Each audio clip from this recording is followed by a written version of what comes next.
Life Management Science Labs would like to acknowledge that we live and produce this podcast on the traditional lands of the Wurundjeri people. We'd also like to acknowledge the traditional owners of the lands of our listeners and our international colleagues. We'd like to pay our respects to their elders past, present, and emerging.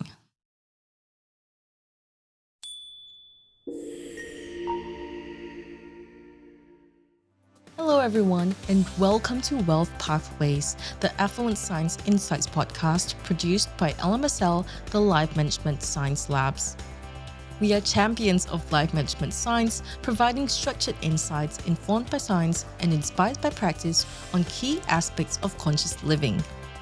Each week, we bring you scientific and practical insights on each element with the expert knowledge of professionals in the field. I'm your host, Marie Stella, coming to your ears from Naarm, Melbourne, Australia. Let's learn together. Hello and welcome back to the show. Social media has become an indispensable part of our everyday lives and by extension, a key tool for businesses seeking to reach and engage their target audience. But there are several moving parts to what makes social media marketing work for a business, and additionally, crafting compelling content that resonates with high net worth individuals. So we'll be exploring all of this and more in today's episode. And to guide us through this is digital marketing lecturer, Dr. Anushka Siriwardana from RMIT University. She is a skilled and experienced researcher and holds a PhD in digital marketing, where she investigated the impact of social media strategies on e-brand trust and consumer brand relationships. Her research has led to multiple publications in accepted Sri Lankan university journals and has contributed to the advancement of knowledge and practice in the field of e-marketing. So I'm stoked to have her join us on the show today. Hi, Anushka. Welcome to the show. Hi, Mary, and thank you very much for the wonderful introduction given about me. And so regarding my research, as you have explained, the reason why I have selected this topic, e-brand trust, and how it is being relevant to customer brand relationship. So first of all, when I was doing or starting my PhD at University of Kelaniya, Sri Lanka, this topic was entirely niche, new to the audience. So that is why we have to start that kind of a research. And social media marketing was kind of very important and interesting topic for me. And a lot of brands, products, services are highly involved with social media marketing. But the question was, when a consumer take information or get information from a social media platform, how they're going to trust those information. So that was a gap that I have identified. And brand trust has been already examined before, but electronic brand trust was a theoretical gap. So therefore, I thought of why don't I start this research on e-brand trust that is related to customer brand relationship relevant with social media platform. Yeah, that's wonderful. And for those who aren't aware, what are e-brand trust and consumer brand relationships? Okay, so as I said before, it's simple. CBR, consumer brand relationship, means consumers having a relationship with the brands. It can be positive, it can be negative.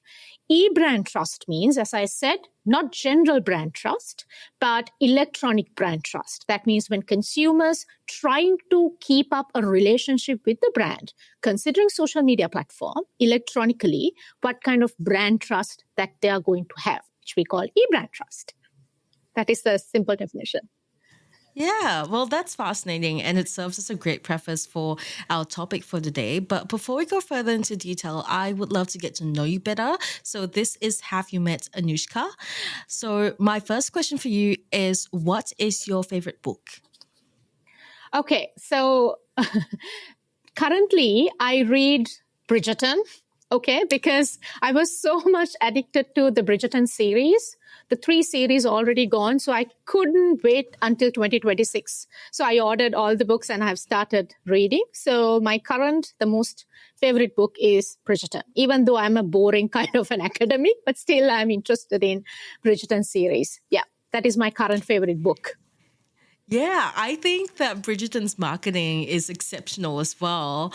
I don't know if you've seen what they've been posting on their social media and the way they market the TV show and how that like bleeds into the books. But I'm just fascinated by it. I even saw the impact on on culture that Bridgerton has is just fascinating. I've seen that they have been like little events that are kind of like organized to look like balls, like old-timey balls to kind of fit the Bridgerton aesthetic. And yeah, it's just really It's interesting to me. So interesting. yeah. Yes. Yeah. What's your favorite thing about Bridgerton, particularly with the books? Okay, out of all 6, I think my favorite is The Duke and I, the first one.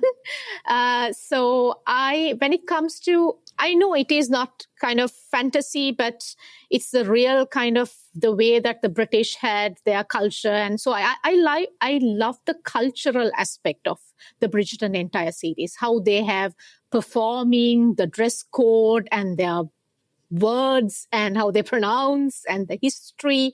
So that is something fascinating me when it comes to the Bridgerton season, Mary. So that is what I like most. Yeah.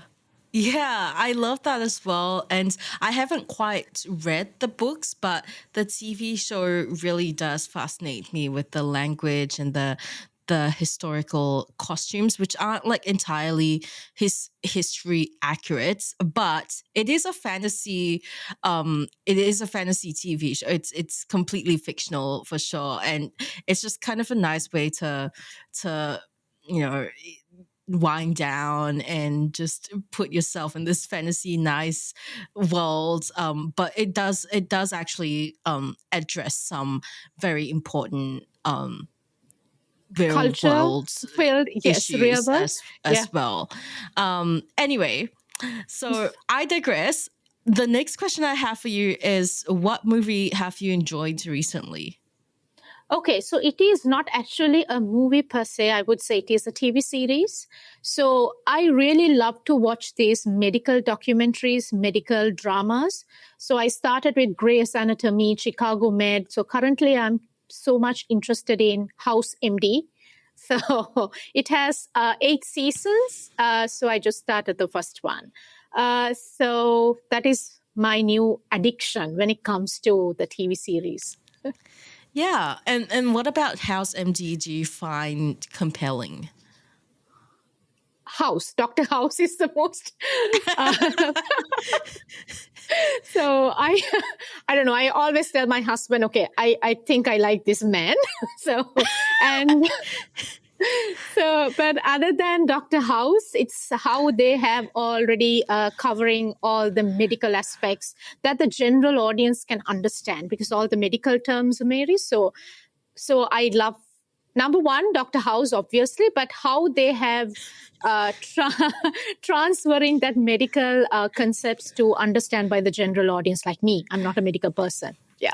Right. And how does your husband feel about that? He just look at me. He just give me the look. So I'm married for last 11 years now. So he's like, okay, I like this man. He's just giving that look. Are you serious? He's an old man. So that's it. Yeah, every relationship, like you kind of need to have your whole pass, like you're allowed to have some celebrity crushes, I reckon. Of But course. yeah. So my next question for you, are you listening to any podcasts at the moment? Currently, no podcast listening at the moment. But when I was conducting this course at RMIT Vietnam 2 semesters ago, I was doing DBD, Digital Business Development, which came with a lot of technical words like SEO and Google Analytics, and so how to analyze websites, brands, and all. So I actually watch some documentaries and podcasts. So other than that, not as a habit, but I have watched a few. Yes. Yeah, that's so fair. I feel like podcasts aren't for everybody. I mean, coming from a podcast host, it is pretty ironic, but I do have difficulty keeping up with podcasts. Sometimes I tend to have to rewind just because I'm such a visual person. But it's also nice to, have something that you can learn off of just passively while you're doing other things. So there's kind of like advantages and disadvantages to listening to podcasts, right? My next question for you is, do you have a role model, someone that you look up to either in your professional life or your personal life? Okay, so my role model, to be honest, it's me, right?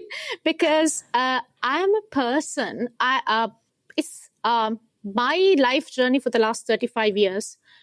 It was not a kind of a smooth run. So that means two different reasons. So I'm a hardworking person.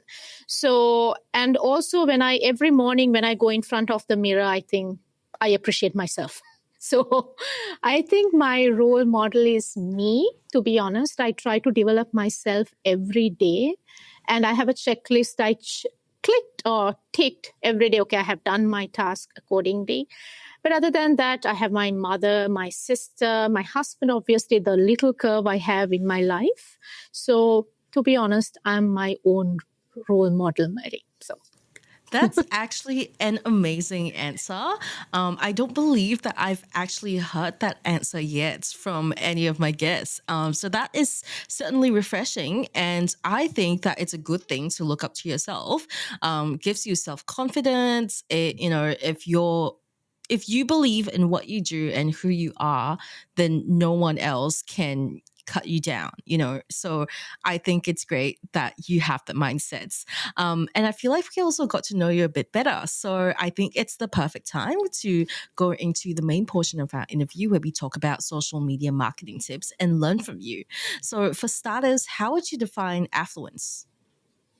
okay. So first of all, when we take our general audience as a branding point of view, affluence audience or affluence are kind of a niche market because typically refers to the state of having a great amount of wealth and including the ownership to different assets, resources, material goods. But Mary, it's not only about financial abundancy when it comes to the affluence. It can be they are living a lifestyle which is characterized by luxury and leisure, maybe, okay, and which exceeds the necessities of the life. If you have ever heard about the Maslow's hierarchy of needs, a very basic marketing principle, which you have 5 layers, starting from physiological needs, safety, love, and belonging, esteem, and self actualization. So I think an affluent is more towards past the first 3 layers. They are in the esteem and the actualization. So they have already covered the necessities of the general audience. So they have wealth, they have the financial abundancy, also their lifestyle to luxuries and more towards to leisure. So that is the typical affluent market, I would say. Yeah, I think that was very aptly explained to us. And I think that's particularly with Maslow's hierarchy of needs, I think that's such an important thing to understand for any business. And especially if you're doing your marketing on your own, for yourself, for your own business, it is all the more important to learn about. And I'm really curious to go into this further with you. But before we do that, what classifies as a social media platform? What are some examples that you can give us? Okay. So, as I said before, the reason why I have selected this topic, social media marketing, for my PhD thesis, because to be honest, it is hard to believe that social media has been with us for the half a generation now. Started with Friendster as as first in 2002, and LinkedIn and MySpace in 2003, and Facebook in 2004. So social media has changed our life, I would say, entirely. Okay. So considering all these facts and research, what I have learned throughout this process, I would define social media platform as a platform which consists mobile and web-based technologies which will create high interactive platforms for our own consumers, and it give them the chance to communicate, share, co-creation, discuss, and modify their own content, Mary, user generated content. It's not like mass media or traditional media. It's not like you are looking at a billboard on your way. It's not like you're watching a TV advertisement every day. No, it's a platform which consists mobile and web-based technology, very important. And it gives the chance to consumers highly interact with each other. Also, it gave the chance to modify, co-create, discuss, share their own user-generated content. So this is the perfect, I think, definition in an easy way how to understand what is a social media platform. Yeah. And what are the key principles of social media marketing that we need to be aware of before we dive deep into social media for affluent audiences specifically? Okay. So I really like the flow of this podcast, to be honest, because anyone who's listening to this podcast, we already learned about what is or who is an affluent and what is the general definition of explanation of social media marketing or social media platform. Now we are slowly moving without explaining or without considering affluent audience itself, what kind of key strategies or principles that you have to follow when you want to have a basic social media marketing strategy. First is you have to know your customer persona. So when I teach in a marketing class, especially my first year students at RMIT University of Vietnam, I always tell, okay, you want to be a future marketer, especially your digital marketing students, make sure that you know your customer persona.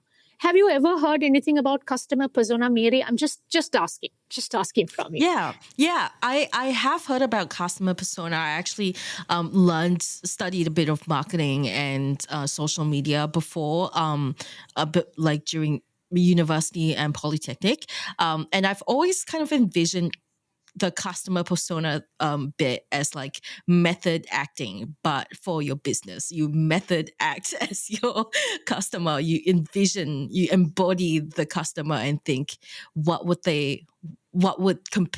compel them to purchase your service or product. Yeah. Yes, agree. That is the answer. It's kind of a fictional presentation, I would say.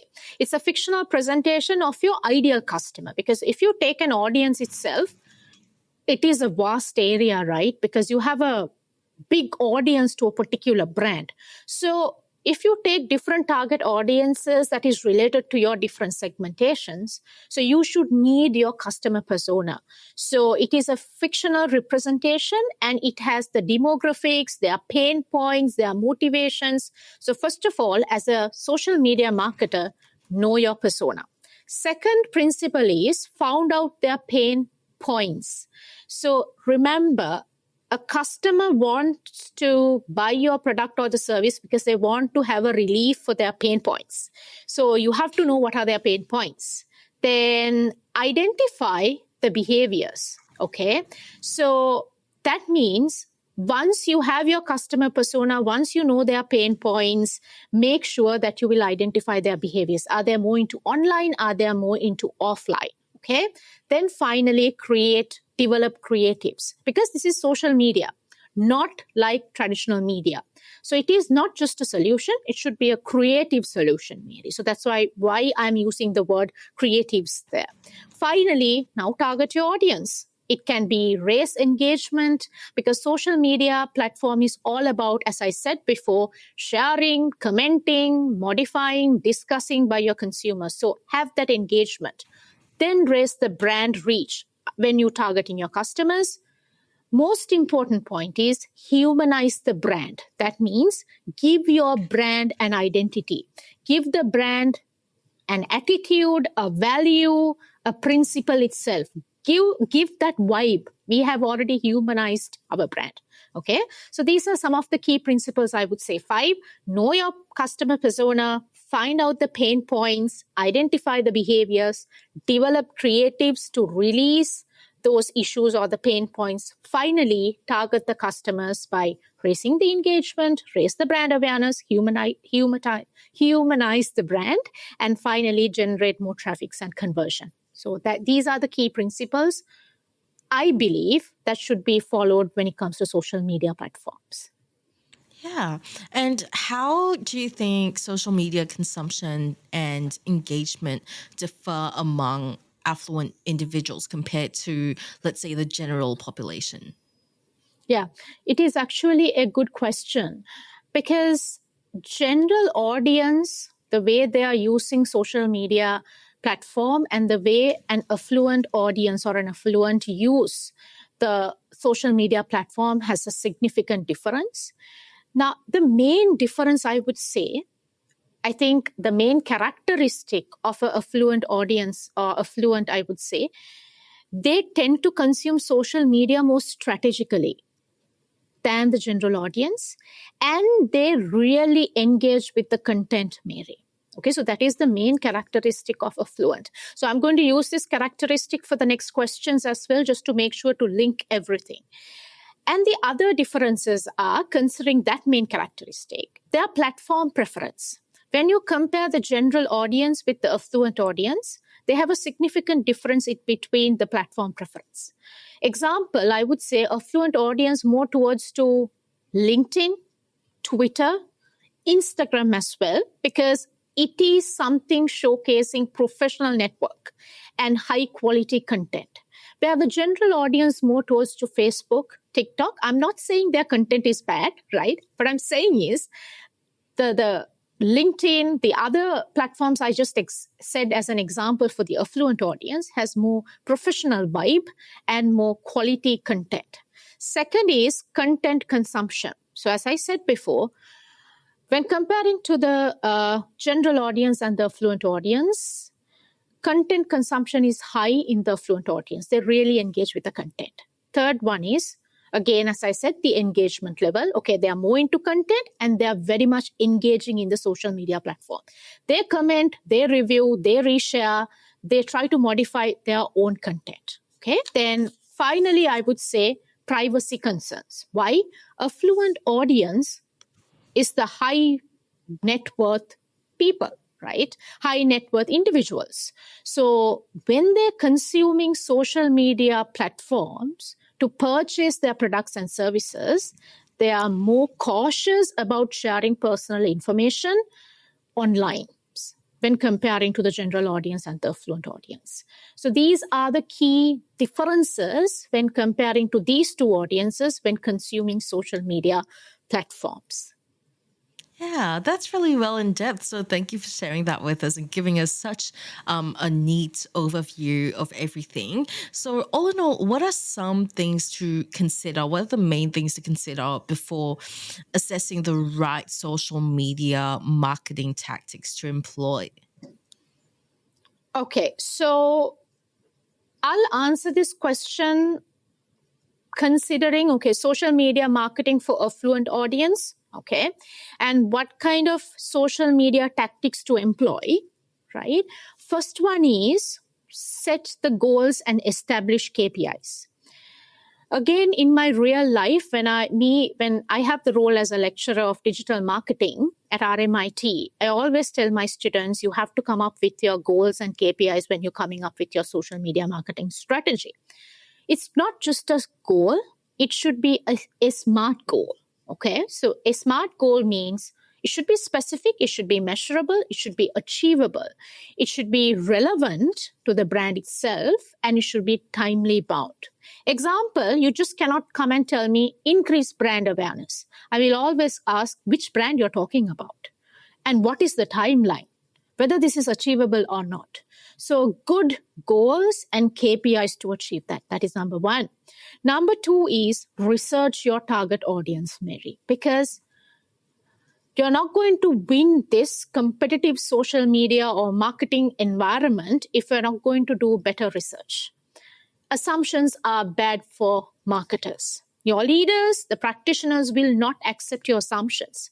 So you have to use these emerging technology tools or anything just to make sure you do a good research, thorough research about your audience. That is step two.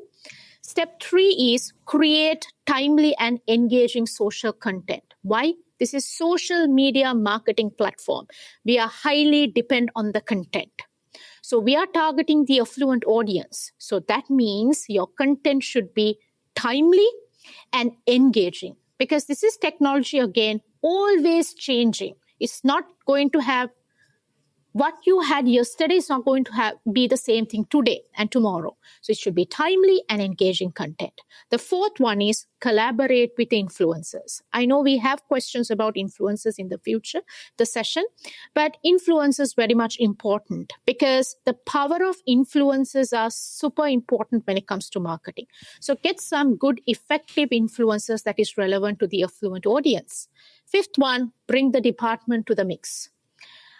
Again, with my experience, when I do guest lectures, when I talk to my students, I always tell any business will not survive without marketing. Okay, because we are the eyes and ears of the entire organization. Okay, so when it comes to social media marketing, we are the eyes and ears of our brand online. So you have to have that collaboration with the other departments as well, like HR, merchandise, and merchandising, customer care. So other departments together. Finally, once you executed your social media marketing strategy, you have to evaluate and improve your social media strategy, see how it is going to work in the future. So these are the main 6 tactics I would say to use or consume when you want to have a proper social media marketing strategy in terms of affluent audience. Yeah. And when it comes to the social media platforms, you mentioned that affluent audiences tend to go for not Facebook, LinkedIn, Twitter, Instagram, whereas the general masses tend to use Facebook and TikTok. I was wondering, is there any like demographic factors that would influence this? Like, for example, would the younger affluent audiences potentially use TikTok? To answer your question, number one is Mary, demographic is just a one thing that we can consider when we're comparing platforms. It's just a one thing. So as you said, younger audience in affluent market, it's kind of a quite a small portion. So therefore, I would say Gen Z and late millennials like me, Gen Z maybe like you, okay? So the age of 18 to 35, this generational cohort, if you focus on the affluent audience, yes, they are more tend to go for LinkedIn. Specifically, I would say number one, the main reason is LinkedIn is clearly and specifically focused on professional networking. I told you before, the main characteristic of affluent audience is they want to have a professional network. Why? They're highly engaged with the content. Okay, they want more content to purchase their product. So LinkedIn is a professional networking, and it has more highly educated user base view. So therefore, that is the main reason for the selection of LinkedIn. But other than you have Instagram, you have Twitter, again, the main reason is you are getting the chance to connect with each other. So demographic point of view is just a one thing. There are multiple other characteristics also we can focus. But if you take the younger generation, I would say let's consider the generational cohort, that is Gen Z and the later millennials. So that will be the age gap, 18 to 35. Yeah. Yeah. So what are the other factors that do influence this difference in social media platform preferences? As I said, age, that means the generational cohorts, their knowledge, their education, As I said, there are pain points. So all the things that you're going to add to your customer persona of your affluent audience will be considered selection of LinkedIn. But in generally, considering all the characteristics I just said, LinkedIn is way to go, right? And Instagram and Twitter as well. For that, the main reason is the professional network and highly engaged educated audience. Yeah, and you mentioned before about influencers playing a huge role in reaching audiences, right? So, how would you describe their role in reaching more affluent audiences? What are the types of influencers that we should be looking at and identifying? Okay, so now we are focusing on when it comes to influencers, Mary. I would just say the reason why we can consider influencers to target our affluent audience as one of the social media marketing strategy. Who is an influencer for you? I'm just asking, just as a brand point of view, I'm asking from the general audience. Just imagine you are a general audience, and I'm just asking, have you followed influencers from Instagram? Have you followed? Yes, I do follow a few influencers on Instagram and TikTok. I just don't really recall very well. That's okay. So, why we are selecting an influencer? So, my point of view, I follow an influencer because I like that person. I like the taste of that person. Okay. So, I want to share you something which I always tell, that even though I have a PhD in social media marketing, I don't have a Facebook account. Okay. So I'll tell you the reason why later. I'm not much into social media platforms. Theoretical point of view, as an academic, I do a lot of research on social media. But as an active participant, I'm more into LinkedIn, little bit of Instagram. Why I'm little bit on Instagram? Because I'm following influencers. Okay. Because from following influencers, I get to know about the brands. So me as a general audience, me as a person that who's following influencers, so these are the main reasons. First of all, reaching niche audiences. Okay, so we already know that affluent audience is a niche audience itself.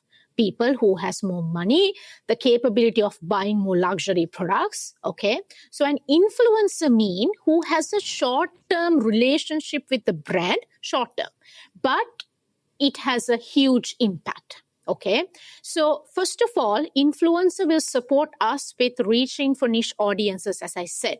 That means a person, example, just assuming you as a affluent audience or affluent audience consumer, you following a particular influencer because you feel, okay, that influencer has my taste. I can get to know about my brands. All right. So reaching niche audience. Second is trust and credibility.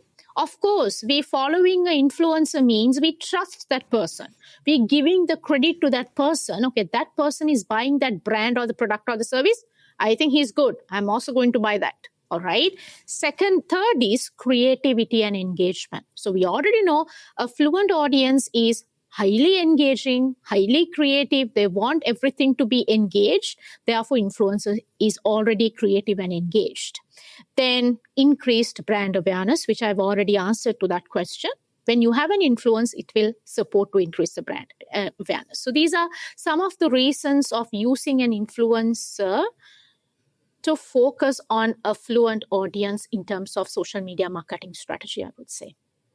Yeah, that makes a lot of sense. And while you were talking about it, it actually made me reflect a lot about what I've seen online the past few months. And I've noticed that I'm not sure if you know about this home appliances, kitchen appliances brand, Ninja.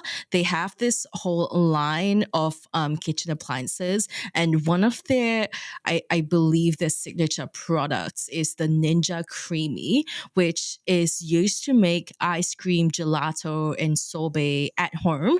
And it is super, well, it claims to be really easy to use. I actually have no I have no first-hand experience with it, so I'm not going to say whether it is, but it claims to be easy to use and produces really creamy products, frozen products.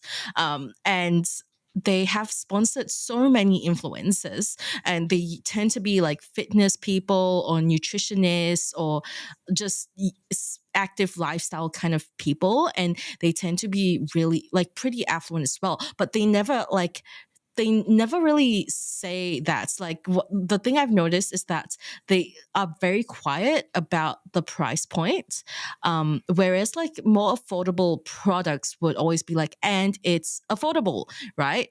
The Ninja Creamy, on the other hand, is marketed in a way where it's like you can use this in your home, and it does produce like great quality products, and like you can put in just all this fruit and it just whips it up for you, and you can put anything you want in it, and lots of people have been just absolutely blown away by it. I've actually spoken to a guest before, like I remember this, who was very obviously pretty affluent, and enjoyed making their own ice creams at home with the Ninja Creamy appliance. And it was just really, really interesting that it just took the world, at least that side of the world, by storm.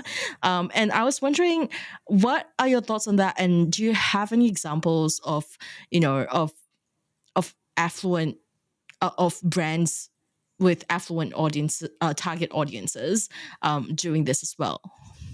Okay, so to answer to that question, I would like to touch the section that I wanted to discuss. I think that section will be covered from this question as well. So it's like what kind of tactics or what kind of goes behind creating a premium brand experience when it comes to social media. That means we are targeting the affluent audience, because I have a few examples for that. So as you said, yes, I have came across with this example. The Rolex brand was doing a social media campaign named as the Explorer New Territories. Okay. And they addresses a target audience of explorers who are want to explore the world and who are really active. That means younger and more daring. That is exactly Gen Z and the late millennials in the affluent audience. So that is one example. So the main principle behind this is understand your audience. So the same example you gave, Ninja, okay? Particularly, yes, to an affluent audience. People have money to buy that kind of an appliance or an equipment at home, have their own gelato or the ice cream because of their health conscious and everything. Okay. So understand your audience. You have, as a brand, you have understood your audience. Accordingly, you have satisfied the customers or relief the pain of that particular customer base, of that affluent audience. So Rolex, what they did was, okay, Gen Z, millennials of that particular affluent audience have money. Okay, they want to explore the world. They are pretty active when comparing to others. So this is the campaign. So if you have time, just make sure, just go and type the word, the Explorer New Territories of Rolex. The other thing is, again, Rolex was considering something called Celebrating Our Perpetual Planet Initiative in 2023.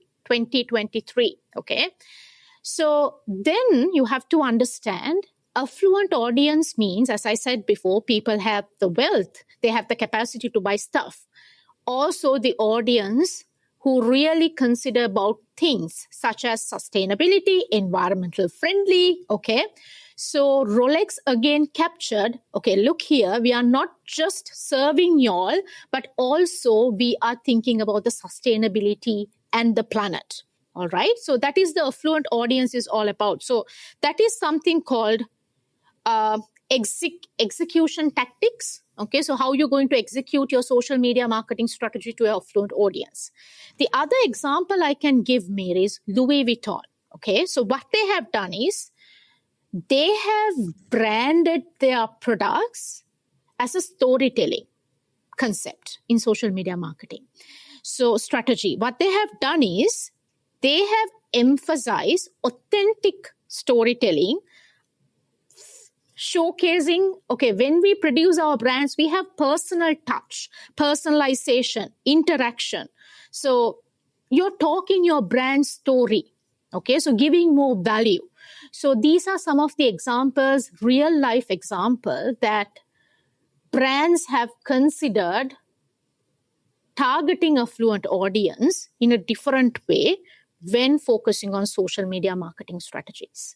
Yeah, I love that example. I remember going to a Louis Vuitton exhibition ages ago, and the storytelling concept was very heavily intertwined with their showcase. It was very much on, the idea of time and how much it has moved along, and how they were pioneers in creating quality luggage that can be customized, and very much on the heritage aspect. And I believe MS does this as well.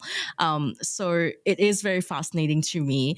But when it comes to marketing on social media, what are the unique challenges that are often faced by luxury brands, especially the ones that are still trying to start up? Yeah. So now we already know who are affluents. That means what is the affluent audience is, what is the social media platform that we have to consider when it comes to affluent audience. So when it comes to their brand selection, product selection, they're moving towards to luxury brands.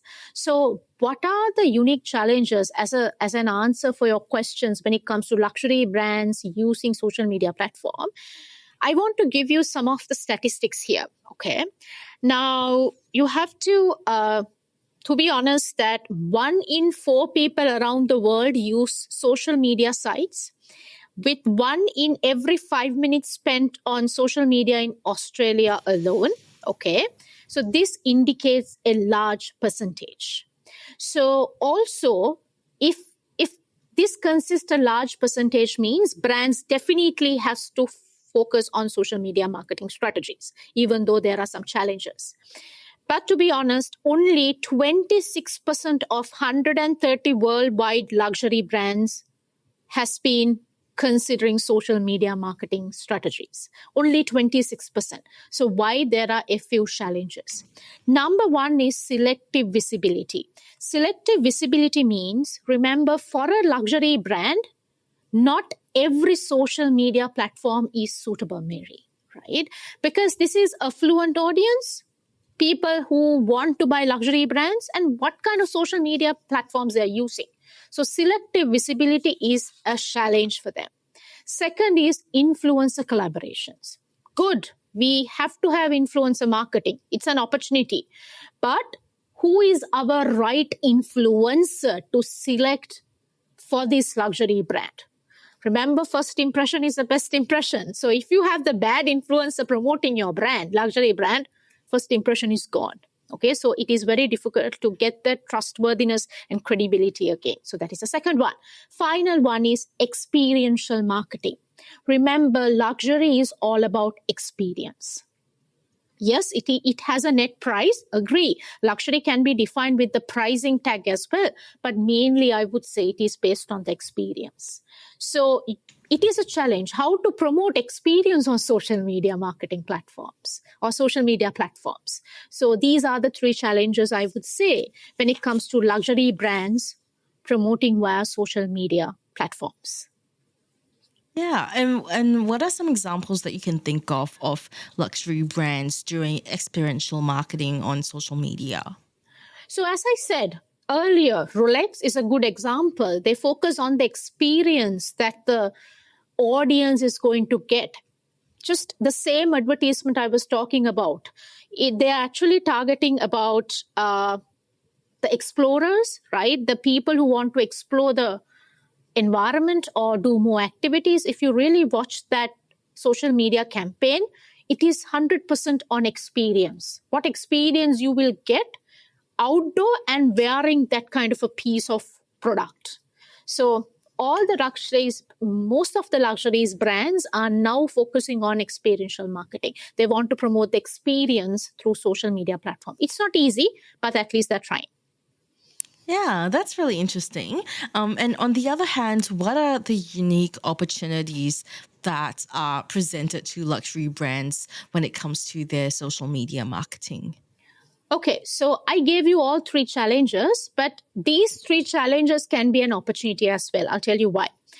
First of all, I would say having a social media platform to promote my luxury brand that I want for the affluent audience, my audience, I have the chance to do a visual storytelling. Okay. So the same example, Louis Vuitton, if you go to their Instagram page or their YouTube, some of the campaigns that they have done, you have the chance to visually do the storytelling. Normally, luxury brands, if you go on a flight, right? If you take a magazine, you will see all the luxury brands on that magazine. Okay, go to the duty free, you can have those. But does it actually give that vibe of visual storytelling that you can get from the social media platform? No. So visual storytelling is one opportunity. Exclusive access and experience. Okay, so you can give an exclusivity to your customers. That is the second one. Influencer marketing. I said influencer marketing is a challenge because you have to select the right one. But if you have selected the right influencer already, Mary, then it is an opportunity for you. Then targeted reach. You can actually focus on my targeted audience. Affluent audience is a big thing, but you have different segments, different customer personas, so you can actually reach them. That is the fourth or fifth one. Last is real-time engagement. It's an online platform. Okay, so you have the chance to really engage with your customers, asking questions, comment them, having AI chatbot. Okay, so these are real-time experience that you can give via social media platform. So these are some of the opportunities. Yeah, I love that you raised the idea of turning the challenges into opportunities. I feel like that's really, really apt. And the thing is that with social media, it's ever changing as well. And we started out with Friendster of all platforms that now no longer exists. And now we are going into this time of the digital era where even messaging apps are very are getting more social media like for example Discord. It's still inherently a messaging app, but there's so many features that allow for community building and for connecting in the same way that social media affords us, right? So what are some of the emerging trends in social media marketing that you think luxury brands should be aware of, that should be on their radar? Okay, so when it comes to emerging trends, when it comes to social media marketing for luxury brands, actually, this is something I can consider for future consideration as well when it comes to the future marketers. Augmented reality, virtual reality, technologies like emerging technologies, Mary, it's an emerging trend. That means these technologies becoming more important in social media. As you said, it's not like what we had earlier now. Okay, we are in a transition. We are transferring not only for late millennials to Gen Z, it is also now Gen Z to Alpha sometimes. Okay, so emerging technology is really important. Embedding emerging technologies like AR, VR for what? Luxury products, you can have virtual try on. Okay, and you can have an immersive experience if you are adopting these emerging technologies. That is number one. Sustainability and ethical branding. I already said Louis Vuitton and Rolex is already focusing on sustainability because people who afford luxury brands coming from the affluent audience, they are not only they are to purchase the product or the service, they're thinking about, okay, what is this brand is giving back to the environment or the sustainability actions? So organizations definitely have to focus on sustainability and ethical branding. Be transparent, be ethical, okay, when you branding, highly important. Finally, personalization. This is affluent audience, buying luxury brands. Personalization is very much important. So advanced data analytics and AI enable brands to offer highly personalized experiences and content to users. that will enhance the loyalty and the love for the brand. To be honest, I recently saw a nice wording, Mary. Current era is not about brand loyalty. Current era is all about love towards the brand. Loyalty comes if you really love something. It is common in relationships as well. So now the era is not about enhancing loyalty, it's about enhancing the customer love towards to a brand. So these are some of the emerging trends I can suggest as future consideration for future marketers. Wow, I love that you went so into detail with that. And I feel like that was very clear. So, how do you see that evolving landscape of social media platforms and the evolving trends? How do you see that affecting the marketing tactics of luxury brands? Okay, so when it comes to this evolving landscape effect, I would say first you can consider as a marketer on a luxury brand, you can focus on platform diversification. That means, as I said, okay, affluent audience who will consider on luxury brands, okay, they like LinkedIn, they like Instagram, they like Twitter, but don't just focus only on one. Just make sure you have a diversification of platforms to focus on. Why? Because platforms emerge and evolve. Okay. Luxury brands need to stay agile, adapting the strategies to where the affluent audiences migrate. That means different this platform to that platform. So we have to focus on all and focus accordingly. Increased competition. That means with more brands turning into social media, I told you, we cannot survive social media without social media marketing strategy. That means other brands also, our competitors also adopting these strategies. So you have to make sure that luxury brands must maintain their exclusivity to beat this competition. Personalization, exclusivity, and still engaging effectively via the social media platform to mitigate that increasing competition. Yeah. And lastly, what ethical considerations between false advertising or misleading advertising and privacy concerns as well? What ethical considerations should be kept in mind when marketing on social media? Okay. So if we just think about our very first question when you asked from me why I have selected e-brand trust and customer brand relationship when considering social media marketing. Trust, e-brand trust. Okay, so that means trust is very much considered in ethical considerations. So first is transparency. So how to enhance this trust and credibility towards this social media platform? Transparency, as I said, brands should be transparent about the sponsorships and collaborations on social media platform. So that will build the trustworthiness and the credibility among the audience. Privacy concerns, as you exactly said. So you have to focus on how I'm going to secure my customers' data, okay, and how we handle to protect those data. So privacy concerns, enhancing the trust again. Inclusivity.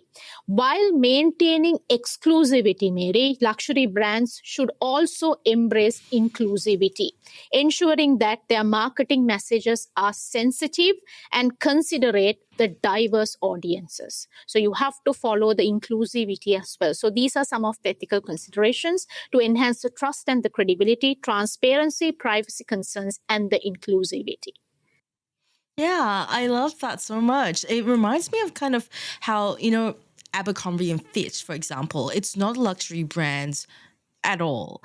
And equally so, they have been really, really controversial in the types of messaging that they put out. And Victoria's Secret, even, because they want to put forth this idea of like exclusivity. And I'm not sure where I'm going with this, but it just reminded me so much of how brands like this, Victoria's Secret and Abercrombie and Fitch, have been very inclusive in their messaging, and are also they happen not to be luxury brands. I Yeah, mean, so it I is, guess yes. Victoria's Secret maybe, but I don't know. Like, I feel like it borders on that. Yes. So when it comes to luxury brands, it is differentiating among each consumer base. So a luxury brand for me can be differ for a luxury brand to another person. So, but if you're focusing on the affluent audience into luxury brands, that means we exactly know, okay, people who has this capacity to afford these kind of things, that is go far beyond the necessity of a life. So these things, as I said, inclusivity is very much important. As you said, obviously it's not only for luxury brands, all other brands in the world, for a general audience.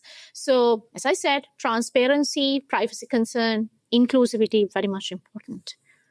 Yeah. Well, thank you for sharing your expertise with us. It's been really enlightening and I've enjoyed chatting with you so much on this. Now let's move on to the everyday application of what you've just shared with us. So, what habit would you recommend practicing to get a better eye for social media marketing and to improve oneself in that respect?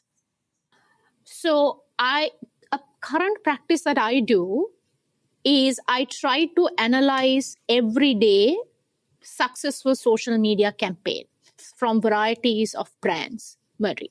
To be honest, because I'm an academic, yes, I have to give an examples to my kids every day. Okay, when I step into a class, I have to do that. So every day or regular analyzing successful social media campaigns from different brands, not only luxury, different FMCG products, personal care products. So I always try to focus on interesting and evolving campaigns. So everyday practice. Yes. Yeah. And what are some of the questions or prompts that you ask yourself when analyzing these? Uh, First of all, I'll do a comparison. Now, example, if there is a particular brand like A, okay, the best example is the Coca-Cola advertisement. Okay, every Christmas they are releasing an advertisement. I highly using that advertisement for my case studies or asking questions for kids. I do a comparison. Okay, what they did in 2023 and what is 2024? What is the difference? Are they focusing on a different generation? Are they focusing on a different brand? Are they focusing on a different environment? Okay, so what different message they are giving? So to be honest, I have identified when you go through the development of these Coca-Cola advertisements throughout the years, now they are focusing on sustainability and environmental friendly. See, it's not a luxury brand. Still, they are focusing on these emerging trends. So I do a comparison. That is number one. Then I was thinking about the effectiveness of that campaign. Are they doing something new with the competitors? Another comparison, but with the competitors. So then the engagement, how many comments have been given? Are they positive? Are they negative? If so, what are the negatives? So these are the questions I will go through when I want to check on a social media campaign. Yeah, that sounds really that sounds like it would be really, really useful in getting a better eye for what works and what doesn't and why as well. But what would you say are some of the challenges that arise in trying to do this regularly? Are there any points wherein you feel like, oh, I'm actually not sure I can make an educated guess, but I can't say for sure like what the reception is? Okay, so the main challenges that I have came across of using social media marketing, not as an academic, as a general human being, time consuming. So the main reason I have deactivated some of the social media platforms I had, I don't want to pinpoint it here now because it was so much time consuming. When I was doing my PhD, I had to deactivate some of the platforms. So a person who are into social media platforms, if you want to learn, make sure that you have a balance.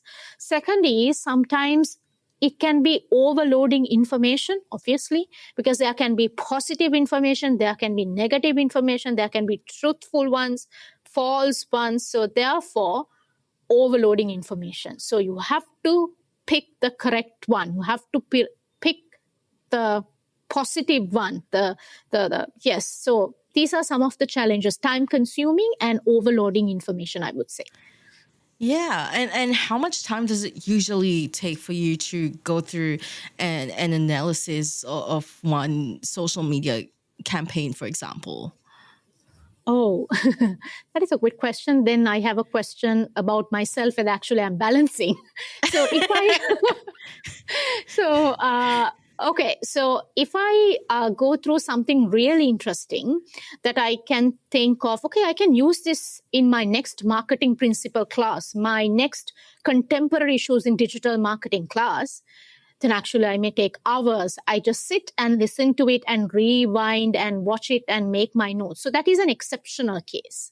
But if I give a time in a week, I would say, Mary, I'm so much engaged in LinkedIn. I'm so much engaged in LinkedIn. So I spend few hours once a week or once in 2 weeks just to create a post. And so it's, I would say 1 hour or 2 hour per week. Yeah. If I really want to engage with that social media platform.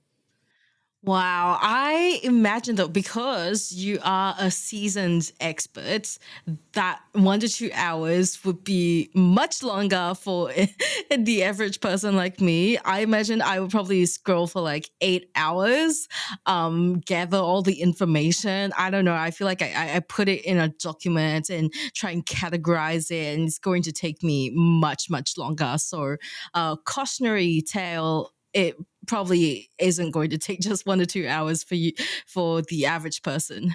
So don't worry about it because I'm an academic, so I read. So as I said, so that's why the content is in my head.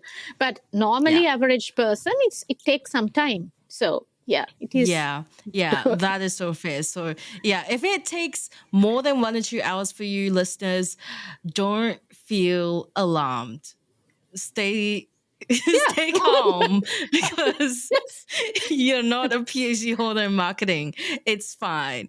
Okay, well, thank you so much for sharing all of that with us. It's been such a pleasure learning from you, and I have really enjoyed myself. Now let's move on to the open mic segment. This is your chance to talk about anything that you're passionate about, and it doesn't have to be related to the topic if you don't want it to be. So the floor is entirely yours. Please take it away.